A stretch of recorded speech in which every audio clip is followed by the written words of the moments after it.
अब आते हैं आज की कहानी के ऊपर। आज की कहानी खूबसूरत कश्मीर की कहानी है। कश्मीर में एक जगह है सोपोर। सोपोर में एक परिवार रहा करता था, मुबीना का परिवार। मुबीना एक पढ़ी लिखी लड़की, घर सब कुछ ठीक ठाक। फिर धीरे धीरे वो स्कूल कॉलेज बड़ी होती है। उसके बाद 1999 में 1999 में मुबीना के घर वाले उसकी शादी कर देते हैं और शादी होती है एक फ़ौजी से, तारिक अहमद शेख इस फ़ौजी का नाम, जो कि Jammu and Kashmir light infantry में पोस्टेड। तो मुबीना की शादी 1999 में, मई 1999 में इस फ़ौजी के साथ हो जाती है, तारिक अहमद शेख। अब धीरे धीरे शादी के दिन बीतते जाते हैं। दोनों खुशहाल खुश थे, सब कुछ ठीक चल रहा था। लगभग 4 साल बल्कि 3 साल बीत गया। तारिक अपनी ड्यूटी भी ठीक ठाक से कर रहा था, घर परिवार की भी देखभाल ठीक ठाक से कर रहा था। मुबीना भी खुश, तारिक भी खुश। लेकिन तभी 18 दिसंबर 2002, 18 दिसंबर 2002 की तारीख आती है और सोपोर में कुछ आतंकवादियों के हाथों तारिक अहमद शेख की मौत हो जाती है। तारिक अहमद शेख पर AK-47 से गोलियां चलाई गई और इसमें इस जवान की मौत हो गई। इस मौत के बाद मुबीना भी सदमे में, जो Jammu and Kashmir light infantry के उसके साथी, वो तमाम लोग भी शोक में। खैर धीरे धीरे वक्त बीता और जम्मू कश्मीर की एक पॉलिसी थी कि वहाँ पे कोई भी एक, चाहे वो पुलिस में हो या आर्मी में हो, अगर वो इस तरीके से मारा जाता है, शहीद होता है, तो उसको सरकार कंपनसेशन देती है, मुआवजा देती है, ख़ासतौर पर आर्मी के लोगों को।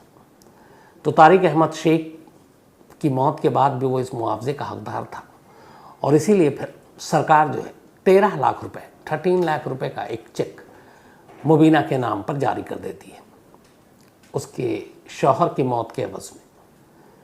अब शौहर तो रहा नहीं, लेकिन पैसे भी घर चलाने के लिए ज़रूरी होते हैं, तो एक बड़ा एक सहारा था। 13 लाख रुपए मुबीना को मिल गए। उसके बाद धीरे धीरे फिर वक्त बीता, लेकिन थोड़ा वक्त बीतने के बाद मुबीना संभली और फिर घर वालों ने कहा चलो दूसरी शादी करते हैं। अब मुबीना ने दूसरी शादी की और इस बार जो उसने शादी की वो तस्वीर मलिक नाम के एक शख्स से की। तस्वीर मलिक भी फ़ौज में और वो 22 राष्ट्रीय राइफल्स बटालियन में शामिल था और उसके इंटेलिजेंस डिपार्टमेंट में काम करते थे तस्वीर मलिक। तो तारिक अहमद शेख की मौत के कुछ महीनों के बाद, लगभग 7-8 महीनों के बाद, चूँकि मुबीना की अभी उम्र भी ज़्यादा नहीं थी, तो उसने तारिक अहमद शेख यानी अपने पहले शौहर की मौत के बाद अब तस्वीर मलिक से शादी कर ली। तस्वीर मलिक से शादी करने के बाद फिर धीरे धीरे वो अपने पहले शौहर को भूली, सब कुछ ठीक ठाक चल रहा था, ज़िंदगी ढर्रे पर चल रही थी। थोड़ा वक्त बीता, शादी को करीब यहाँ भी अब 3 साल पूरे होने वाले थे, क्योंकि 2003 में शादी की थी उसने। 18 दिसंबर को मौत हुई थी पहले पति की और उसके बाद 2003 जून के बाद उसने शादी की तस्वीर मलिक से, एक दूसरे फ़ौजी अफसर से। शादी को 3 महीने पूरे हो गए थे, तभी तारीख आती है 3 जून 2006। ठीक पहले पति की तरह शादी के 3 साल पूरे होने के बाद अचानक एक रोज़ एक आतंकवादी हमले में मुबीना के दूसरे शौहर तस्वीर मलिक की भी मौत हो जाती है। इस बार भी गोली AK-47 से मारी गई थी। अब किसी भी पत्नी के लिए ये एक अजीब गम का पहाड़ है कि पहला शौहर जो मारा गया टेररिस्ट अटैक में, फिर दूसरा शौहर जिसे फिर गोली मार दी गई, टेररिस्ट ने मारी AK-47 से, तो दोबारा वो विधवा हो गई। अब तक चूँकि 3 साल बीत चुके थे, सरकार ने कंपनसेशन की रकम बढ़ा दी थी, मुआवजे की। अब वो जो 13 लाख रुपए थे, अब वो 15 लाख हो गए थे। तो 13 लाख पहले मिल चुके थे, अब दूसरे उसके बाद 15 लाख का चेक तैयार हुआ। 15 लाख रुपए मुबीना को दिया गया। अब धीरे धीरे फिर वक्त बीतता है, लेकिन इस दौरान में होता यह है कि तस्वीर मलिक के जो फादर थे, उनको अपने बेटे की इस टेररिस्ट अटैक में मौत को लेकर कुछ शक होता है और उन्हें कुछ ऐसी चीज़ें लगती हैं कि शायद इसमें कुछ साजिश है। उनका नाम था अब्दुल अजीज़ मलिक। तो तस्वीर मलिक एक फ़ौजी के पिता, उन्हें अपने बेटे की मौत के पीछे साजिश खुद नज़र आती है। और इसी के बाद वो ह्यूमन राइट्स कमीशन और उस वक्त के जम्मू कश्मीर के चीफ मिनिस्टर 2006 में जो थे, उनसे जाकर मुलाकात करते हैं और कहते हैं कि मुझे मेरे बेटे की मौत की सच्चाई जाननी है। जो सच्चाई दिख रही वो है नहीं, इसलिए इसकी जांच होनी चाहिए। अब चीफ मिनिस्टर ऑफिस और ह्यूमन राइट कमीशन की तरफ से फिर हंदवाड़ा पुलिस के जो एसपी थे उनको मैसेज किया कि ऐसे ऐसे मामला है, एक मुबीना है, उसके पहले शौहर की मौत भी इसी तरह हुई, वो भी आर्मी में, और दूसरे की भी, और दूसरा ये कि तस्वीर मलिक खुद आर्मी में और राष्ट्रीय राइफल 22 में पोस्टेड, तो सेना भी इसमें शामिल थी। तो जब पिता ने कहा कि हमें साजिश की बू नज़र आ रही है, तो फिर मामले की जांच शुरू हुई। जांच चलती रही। 2006 से 2007 की तारीख आ गई, करीब करीब 8-9 महीने बीत गए, लेकिन कोई सुराग नहीं मिला और यही लगा कि किसी टेररिस्ट ने ही ये कत्ल किया है। तो पुलिस की जांच किसी मकाम पर पहुंच नहीं रही थी। उधर 15 और 13 28 लाख रुपए अब तक मुबीना को मिल चुके थे। मुबीना वहाँ से जम्मू शिफ्ट होने जा रही थी। इसी दौरान में हंदवाड़ा पुलिस के हाथ 2 लोग लगते हैं एक रूटीन जांच चेकिंग के दौरान। ये 2 लोग जो पकड़े गए उनमें से एक का नाम था चरणजीत सिंह और दूसरे का नाम था मुश्ताक। मुश्ताक एक एक्स मिलिटेंट था, उसने सरेंडर कर दिया था, मुख्य धारा में आ गया था। तो इन दोनों को किसी और मामले में पुलिस रोकती है और पूछताछ करती है और गिरफ्तार कर लेती है। लेकिन इनकी गिरफ्तारी के बाद पुलिस जब इनसे पूछताछ करती है तो बाकी जुर्मों के साथ 2 ऐसे जुर्म की ये कहानी सुनाते हैं कि खुद हंदवाड़ा पुलिस चौंक उठती है।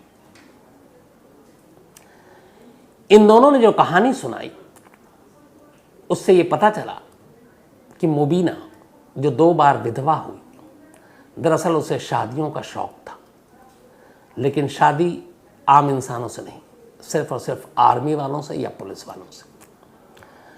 वो पढ़ी लिखी थी, उसे ये भी पता था कि आर्मी और पुलिस में अगर कोई मारा जाता है तो उसे मुआवजा मिलता है। तो शादियों का शौक था और पैसे की ख्वाहिश, और ये दोनों चीज़ें उसकी पूरी हो सकती थी शादी करके, और वो भी आर्मी के लोगों से या फिर पुलिस से। तीसरी चीज़ उसे ये भी मालूम थी कि अगर टेररिस्ट अटैक में कोई फौजी मारा जाता है तो उसे जो मुआवजा मिलता है, तो आमतौर पर ऐसे केस की जांच सबसे आसान तब हो जाती है जब ऐसे हमले में किसी को मारा जाए तो गोली AK-47 से चलाई जाए, AK-47, क्योंकि आमतौर पर मिलिटेंट और कश्मीर में जो एक्टिव मिलिटेंट वो AK-47 का ही यूज़ करते हैं। ये सारी जानकारी मुबीना को पूरी थी। इत्तफाक देखिए कि उसकी इस ख्वाहिश, उसके शौक़, उसके इस पेशा, मतलब शादियों का शौक़, वो भी सिर्फ आर्मी के लोगों से, और फिर उन्हीं शादियों का खून करना, ये उसका पेशा था। उसके जो फादर थे वो इस साजिश में उसके साथ शामिल थे, यानी बाप भी अपनी बेटी के साथ था।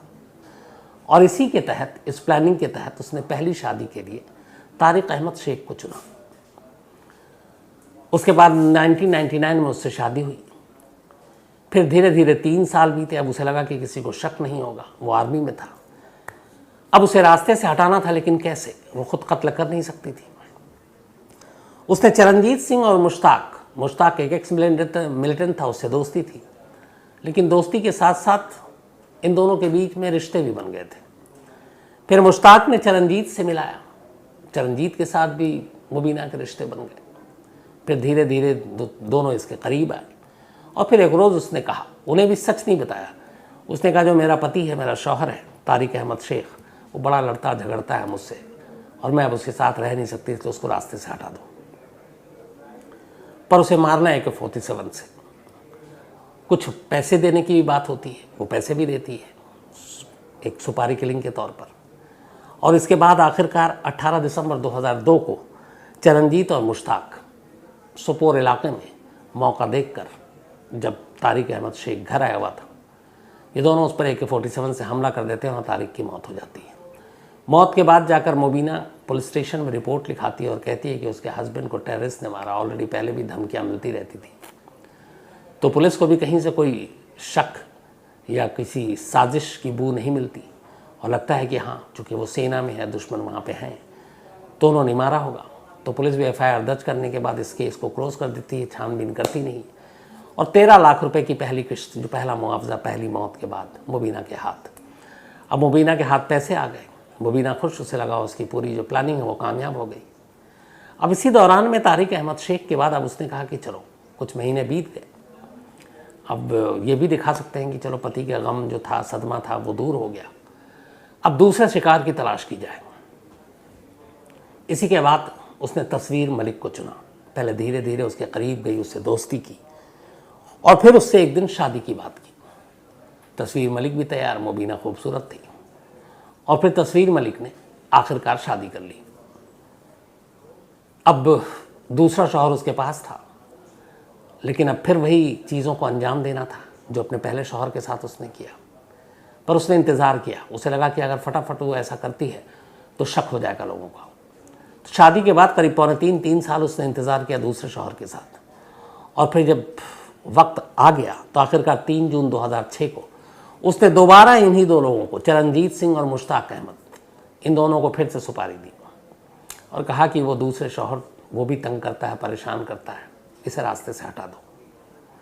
वो ये नहीं बता रही है कि मुझे ये मुआवजे के लिए मैं इन लोगों को मार रही हूँ ताकि सरकार से 15 और 13 लाख जो मिलते हैं वो मिले, क्योंकि उसे मालूम था ये बताएंगे तो फिर ये जो सुपारी किलर हैं दोनों, ये भी पैसे मांगेंगे। तो वो ये कहती थी कि घरेलू झगड़ा है और ये परेशान करता है। फिर ये भी दोनों को उसने अपने प्यार के झांसे में भी फांस रखा था कि उसके हट जाने के बाद हम दोनों तीनों आराम से खुल के मिल सकते हैं। कुछ पैसे भी उसने दिए, तो फिर वो दोनों तैयार हो गए। फिर शर्त वही थी कि 47 से मारना है। फिर एक दिन मौका देखकर 2006 में तस्वीर मलिक का भी वही हश्र हुआ जो तारिक अहमद शेख का हुआ था। उसके बाद गोली मारी गई AK-47 से। फिर जाकर मुबीना ने पुलिस में कंप्लेंट लिखाई कि उसके पति, उसके शौहर को आतंकवादियों ने मार दिया है। फिर वही आतंकवादियों ने मारा है तो वो जो राज्य सरकार की स्कीम, जो कंपनसेशन, तो अब बढ़ गई थी 2006 में। तो इस बार 13 की जगह 15 लाख मिला। तो वो 15 लाख का चेक मिला, तो 15 और 13 28 लाख रुपए अब तक वो 2 लाशों से कमा चुकी थी, अपने ही 2 शौहर से। अब इधर धीरे धीरे वक्त बीत रहा है, अब उसे एक और शिकार की तलाश है। अब तीसरे शिकार की तलाश थी। कहते हैं कि इस बार वो आर्मी की बजाय जम्मू कश्मीर की किसी पुलिस वाले से शादी करना चाहती थी ताकि शक ना हो, बार बार आर्मी के लोगों को इस तरह मारें तो कहीं इंक्वायरी लंबी ना हो। तो वो एक जम्मू कश्मीर पुलिस वाले की तलाश कर रही थी। लेकिन इधर तस्वीर मलिक के फादर को, चूँकि उनके बेटे और बहू में कई बार झगड़ा भी होता था, तो उन्हें शक था अपनी बहू मुबीना पर, और इसीलिए वो NHRC और जम्मू कश्मीर के चीफ मिनिस्टर के पास गए कि उन्हें शक है और उन्हें अपनी बहू के इन दोनों के साथ, एक लोगों के साथ रिश्ते की भी कुछ सुगबुगाहट कहीं से मिली थी। इसीलिए वो वहाँ गए और उन्होंने जांच की बात की और फिर वो जांच हुई और जांच के दौरान इत्तेफाक से ये दोनों सुपारी किलर पकड़े किसी और मामले में गए, लेकिन उन्होंने सच उगल दिया। इसके बाद फिर मुबीना को गिरफ्तार किया गया, उसके फादर को गिरफ्तार किया गया। वो जो पैसे मुआवजे के दिए गए थे वो पैसे फिर वापस लिए गए और उसके बाद उन दोनों को जेल भेज दिया गया। तो ये थी कहानी कश्मीर की एक ऐसी लड़की की जिसने पैसे कमाने का एक अजीब रास्ता चुना, एक अजीब तरीका अपनाया कि शादी करो, फिर उसी शादी का खून करो और फिर उसी खून के नाम पर सरकार से पैसे भी लो। तो कहानी का सिलसिला अब ख़त्म, लेकिन आगे